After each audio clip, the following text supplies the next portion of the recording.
Daily Bible Reading, Deuteronomy chapter 31. Moses went and spoke these things to all Israel. He said to them, I am now 120 years old. I can no longer be active. Moreover, the Lord has said to me, You shall not go across yonder Jordan. The Lord your God himself will cross over before you, and he himself will wipe out those nations from your path, and you shall dispossess them. Joshua is the one who shall cross before you, as the Lord has spoken.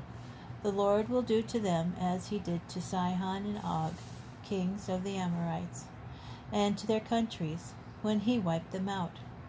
The Lord will deliver them up to you, and you shall deal with them in full accordance with the instruction that I have enjoined upon you. Be strong and resolute. Be not in fear or in dread of them. For the Lord your God himself marches with you. He will not fail you or forsake you. Then Moses called Joshua and said to him, In the sight of all Israel, be strong and resolute, for it is you who shall go with this people into the land that the Lord swore to their fathers to give them. And it is you who shall apportion it to them. And the Lord himself will go before you. He will be with you. He will not fail you or forsake you. Fear not, and be not dismayed. Moses wrote down this teaching and gave it to the priests, sons of Levi, who carried the ark of the Lord's covenant, and to all the elders of Israel. And Moses instructed them as follows. Every 7th year, the year set for remission, at the Feast of Booths, when all Israel comes to appear before the Lord your God in the place that he will choose, you shall read this teaching aloud in the presence of all Israel. Gather the people, men, women, children, and the strangers in your communities, that they may hear and so learn to revere the Lord your God and to observe faithfully every word of this teaching. Their children, too, who have not had the experience, shall hear and learn to revere the Lord your God as long as they live in the land that you are about to cross the Jordan to possess. The Lord said to Moses, The time is drawing near for you to die. Call Joshua and present yourselves in the tent of meeting, that I may instruct him. Moses and Joshua went and presented themselves in the tent of meeting. The Lord appeared in the tent in a pillar of cloud, the pillar of cloud having come to rest at the entrance of the tent. The Lord said to Moses, You are soon to lie with your fathers.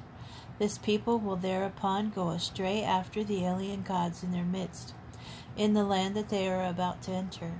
They will forsake me and break my covenant that I made with them. Then my anger will flare up against them, and I will abandon them and hide my countenance from them. They shall be ready and pray, and many evils and troubles shall befall them.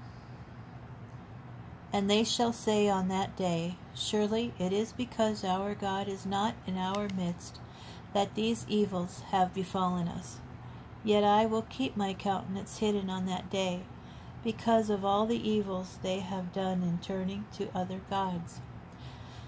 Therefore write down this poem and teach it to the people of Israel. Put it in their mouths in order that this poem may be my witness against the people of Israel.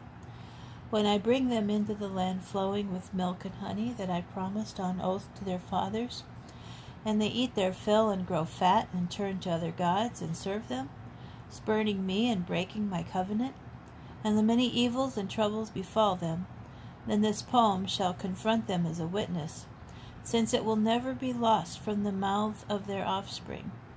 For I know what plans they are devising even now, before I bring them into the land that I promised on oath. That day Moses wrote down this poem and taught it to the Israelites.